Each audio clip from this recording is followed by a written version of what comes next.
Do you have big dreams? Then you got to do this. Hey guys, Melissa here with In the Nitty Gritty and Coaching with Melissa. And this week on the podcast, we talk about this one last nugget that I share with you that you must be consistent with. Before we dive into that, I need to back up and share with you a little story. How many of you grew up and were told to be thankful for what you have? Be grateful, be content. In fact, lower your expectations. Anybody? I was that person. So when I was in a sales seminar and the mentor said, I want you to think big and I want you to dream what your life could be like, I couldn't do it. I had no idea how to think bigger. I was like, I have 5 healthy kids. I live in a home. I live in a beautiful home. I have everything I really need. Of course I want I want things, but I don't need it. So it was really hard for me to think bigger, okay? Well, then life happened, AKA a divorce. And during that process, I had the awesome opportunity to work in a law office. And I worked there for about 8 months. And I learned real quickly that's not my gift. But working in that law office taught me some big things. And one of them was to think bigger. How? This was a bankruptcy law office. And we had people coming in at a super emotionally low point in their life, filing for bankruptcy and going through that process.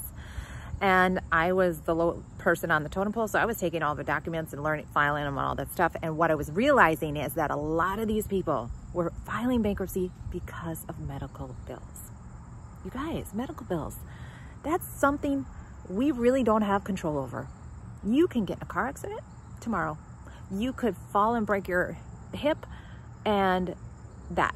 So it hit home for me because medical bills, it's not like I chose to go shopping, right?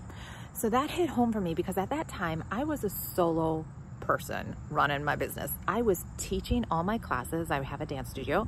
I was doing everything. I took pride in that. I was proud of it. Okay, I wore it as a badge, like I do it all, okay? But if something happened to me, my business was done. And that was a big wake-up call, to change some things. And in order to do that, I needed to show up scared. So I show up scared by taking myself out of my comfort zone and going to put myself into networking rooms or meeting with people that maybe we could collaborate with, or flying myself across the country to put myself in a conference by myself with $1 million dance studio owners who scare the bejesus out of me because they are $1 million studio owners and I'm just this little studio, right? In my mind. The other eye-opening moment that I want to talk to you about is the why, okay? So you're not going to do something big unless you have a why. And it was in that law office that I discovered my why. Because of those medical bills that people had, I realized, I had this conversation. I was sitting at a desk. I had it in my head. I'm like, Melissa, if you ever make it big, I want to go back and say, find somebody who's struggling with medical bills and I just want to pay for them. Wouldn't that be, to me, that would be the ultimate, oh my gosh, yes. Okay.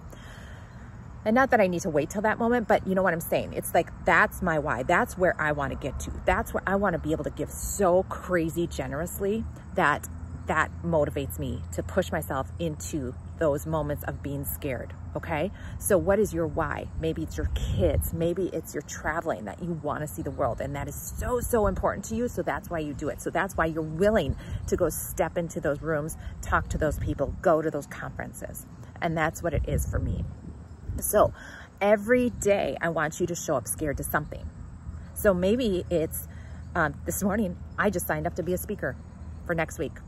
I don't know what I'm going to speak about yet, but I'm going to show up and I'm going to prep and I'm going to figure it out and get it out for next week. Okay. Maybe it's doing a Facebook Live. Maybe it's meeting with somebody or calling somebody who you know has a network that, gosh, we really should just meet and learn about each other's business.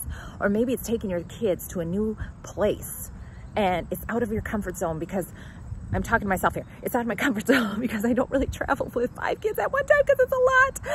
But it exposes us, and it grows us, and it builds up our family, like knits our family tighter together, because we're experiencing this together, okay? So when we do something scary every day, it helps us grow up. And that's what I want you to take away in this consistency series.